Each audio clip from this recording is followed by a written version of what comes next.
下面说一下真如作为生成世界的根本原因。根本原因这4个字怎么理解？世界的生成有根本原因和直接原因。根本原因就是最根本的、最重要的、最终极的原因。直接原因呢是最直接的、最接近的原因。如来藏学认为世界的根本原因是心性真如，世界的直接原因是阿赖耶识。这个心性真如它作为一个离体是无为法，是一个道理，整个世界是以它为指导生成的，所以说它是根本原因。这块可以参考朱熹的理在器先。心性真如虽然可以作为根本原因，但它却不能作为直接原因，这是为什么呢？因为佛家认为无为法是不能生有为法的，无中生有是不可能的。你无为法是看不见摸不着的，你没有一个实体，你只是空空荡荡的那么一个道理，很难想象从这个虚空中生出有实体性的世界。所以无是不能生有的，只有有才能生有。比如种子生成大树，上一代生成下一代，都是有实体的东西生成有实体的东西。所以心性真如只能作为根本原因，而不能作为直接原因。直接原因只能是有为法阿赖耶识。阿赖耶识包含万法的种子，它可以直接变成出世界，这个是有为法之间的互相生成，这个是没有问题的。区分根本原因与直接原因，这个对于当下的中国佛教很重要。因为现在的佛学界很多研究佛教的学者们，他们对真如只是根本原因而不是直接原因这件事呢，就搞得不是很清楚。他们就误认为真如是生成世界的直接原因。在他们的理解中，真如就类似基督教的上帝，上帝说有光，于是就有了光，上帝说有什么就有什么，真如就变成了世界的创造者，就类似印度教讲的大梵。因为有这种错误的理解，所以这些学者们认为中国佛教不是佛教，如来藏学已经违背了世尊的本意。因为世尊是否定大梵的，常一自在的创造者是不存在的，而如来藏恰恰就是这么一个常一自在永恒不变的创造者。所以如来藏学是外道，是印度教思想渗透进佛教的表现。这是这些人的看法。这个看法很明显是不对的。因为真如并不是世界的创造者，而是世界的规定者。世界以真如为本性，但并不是本性直接生成这个世界，不是先有真如然后生成有为法，不是的。真如与有为法这俩从时间上不能分先后，真如与有为法之间的关系是不一不异的。因为真如，有为法的运动变化有法可依，因为有为法，真如才得以显现，他们是这种关系，就类似朱熹讲的离与气的关系一样。所以如来藏学中国佛教并不违背世尊的本意。再说根本一点，这个所谓的规定者也不是实有一个规定者。所谓的如来藏佛性其实都是人脑子里的概念，你不可以把它当作实有。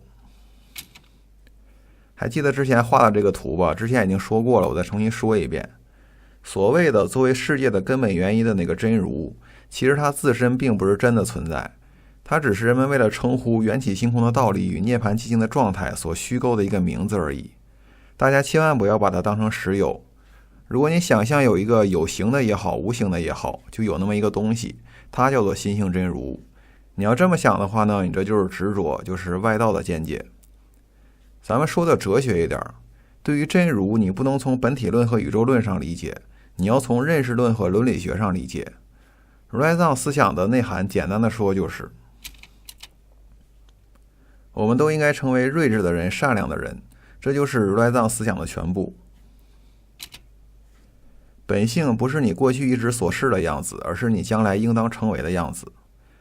咱们将来讲西方哲学史，西方哲学就一直在讨论人是什么，究竟什么是我自己。以往通常的回答都是灵魂是我，或者精神是我。但到了现代，西方人也开始认识到，并没有一个实体性的我存在。自我其实是一个在时间中绵延的、不断展开、不断生成的。自我不是现成的，而是正在成为的。这种认识其实就非常契合如来藏思想了。当哲学家千辛万苦爬到山顶时，佛学大师已经在此等候多时了。下面讲本觉说，心性如来藏思想强调众生本具如来智慧这方面。咱们之前讲心性都是讲心性本净，从原始佛教一直到初期大乘中观派，咱们都是讲心性本净。但是从唯识学兴起之后，佛教更倾向于从本具智慧的角度来说明众生心性，说众生本自觉悟。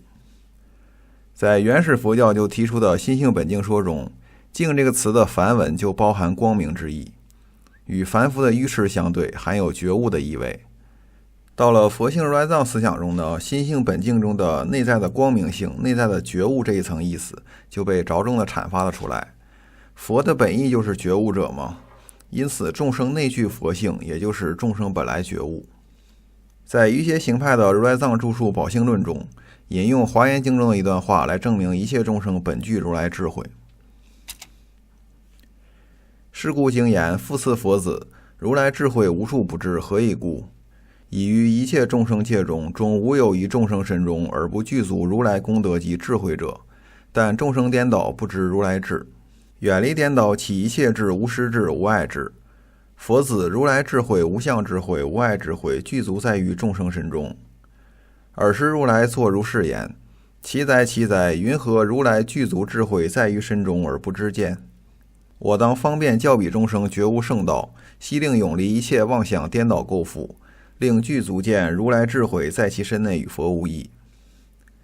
所以华严经中说，佛子们，如来的智慧无处不至。为什么呢？在一切众生本性之中，无不具足如来功德智慧。但是众生颠倒，不知道自己有如来智。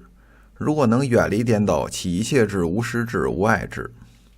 解释一下这三智。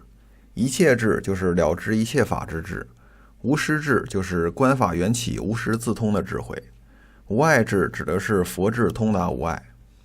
佛子们，如来的智慧，这个智慧是无相的、无碍的，本来就具足于众生身中。如来又说，奇怪啊奇怪，为什么众生本来都具备如来智慧，但是自己却不知道呢？我当以方便教化，让众生都觉悟圣道，让他们永远离开一切的妄想颠倒污垢束缚，让他们都看到如来智慧在其身内与佛无异。这段佛经啊，中国佛教极为重视。佛经里边明确主张众生本具如来智慧，但由于妄想颠倒，本具的智慧不能现前。但如果遵照佛的言教修行，当可去垢证得如来智慧。如来藏思想谈本觉，是指众生现实的就具有如来智慧，并非是从当有的可能性角度而言的。什么叫当有的可能性角度呢？就是现在没有，但是将来应当有，将来可能有，这就是当有。如来藏讲本觉呀，不是当有，而是本有，现实有，你现在就有。虽然本有，但是从智慧本具到智慧现前，必须经过依教修行破障的过程。你虽然本有，但是被盖住了，也还是显现不出来。最后说一下印度如来藏思想发展的终结。